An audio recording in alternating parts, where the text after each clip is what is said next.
Did you know that the British Empire is the longest lasting in history? That's right. In this video, we will explore the entire history of the British Empire from its humble beginnings to its modern-day existence. Let's get started. Part 1. The early years 9 to 71707. Before we can really talk about the British Empire, we need to talk about the Kingdom of England. This is because England would be the first of three kingdoms to come together and form Great Britain. These other two kingdoms were Scotland and Ireland. England was the first of the three to develop, and so it makes sense that we start here. The Anglo-Saxons invaded and settled in what we today call England sometime around the 5th century AD. The name given to these people was the name that would stick for many centuries to come. It was the Kingdom of England. Fast forward a few hundred years and King Alfred the Great defended England from the Vikings in the late 9th century. Then in 927, King Athelstan would unite all of the Anglo-Saxon kingdoms under one banner, and thus the Kingdom of England was officially born. In the year 1066, William the Conqueror would invade and claim the English throne for himself, starting the Norman era in England. Feudalism became very prominent during this time period, as well as this being the approximate time when the Magna Carta was signed, limiting the power of the king.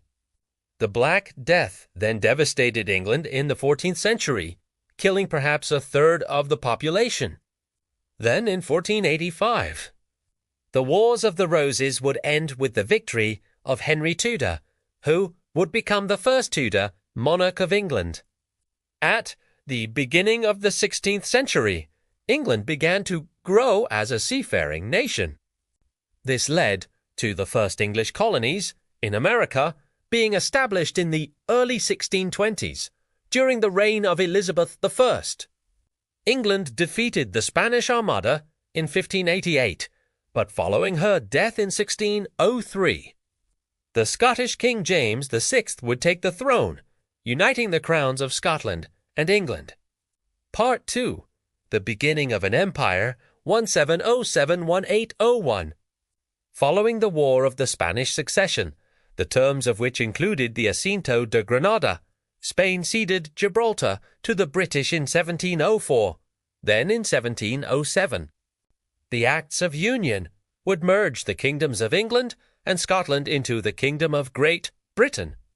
Following this, the Kingdom of Great Britain went to war against France in the 7 Years' War. This conflict would last from 1756 to 1763 and would see the British fight against the French in Europe, the Americas, and India. Ultimately, the British would win the war, gaining them even more territory across the globe. The end of the 18th century saw the American Revolution break out between the Kingdom of Great Britain and its 13 American colonies. The war lasted from 1775 to 1783, and after 8 years of fighting, the British had to recognize the independence of the newly formed United States of America. This war would be the first major loss of territory for the British, but they would go on to have many more in the following centuries. Part 3. The First Nations 180-11901. The beginning of the 19th century saw the Napoleonic Wars break out between the British, French, and their respective allies. This conflict would last from 1803 to 1815 and would see the British defeat the French, cementing the British Empire as the dominant world power at the time. The Congress of Vienna then attempted to reorganize Europe in the aftermath of the Napoleonic Wars. Britain initially did not want to participate in this reorganization. However, by 1815, the British had made up their mind and decided to play a major role in the Congress of Vienna. This decision ultimately led to the British being nicknamed the Workshop of Europe This nickname would stick for quite some time. During the mid-19th century, Queen Victoria's empire spanned almost every continent on Earth. It was perhaps at its greatest extent at this point. This period of British history is often referred to as the Victorian era. Lasting from 1837 to 1901, the Industrial Revolution began in Britain and caused massive changes in society, especially with the urbanization of the country.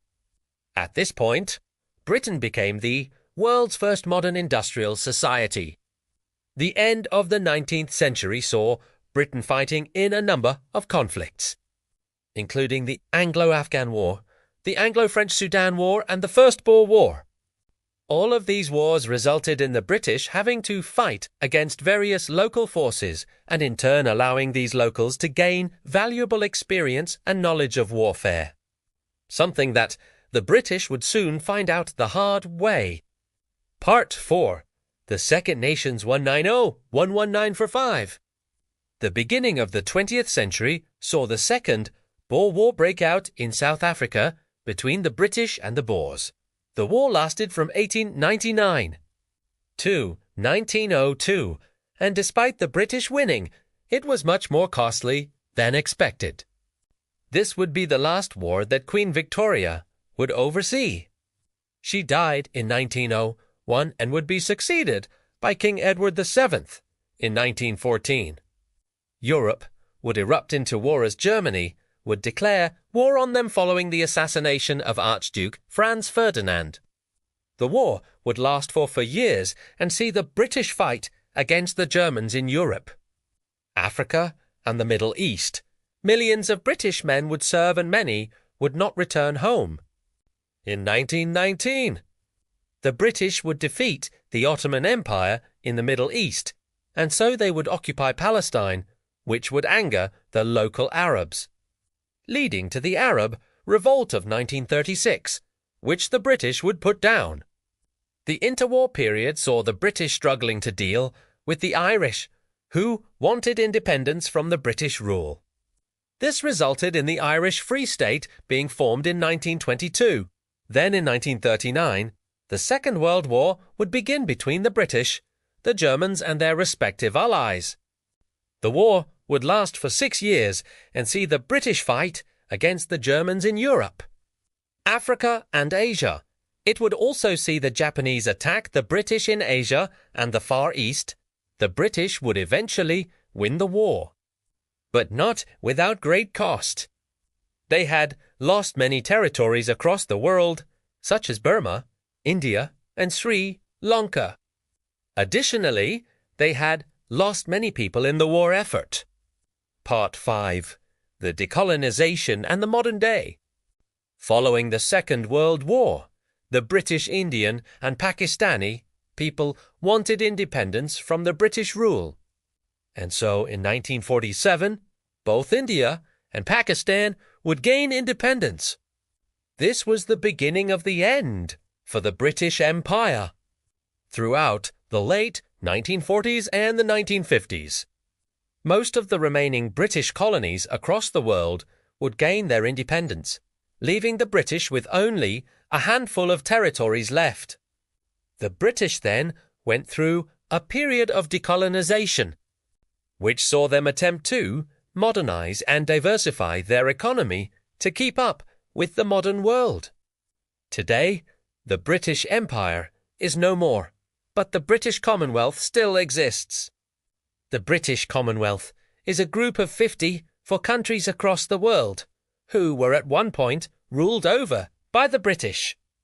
Today, the United Kingdom of Great Britain and Northern Ireland consists of 4 countries: England, Scotland, Wales, and Northern Ireland.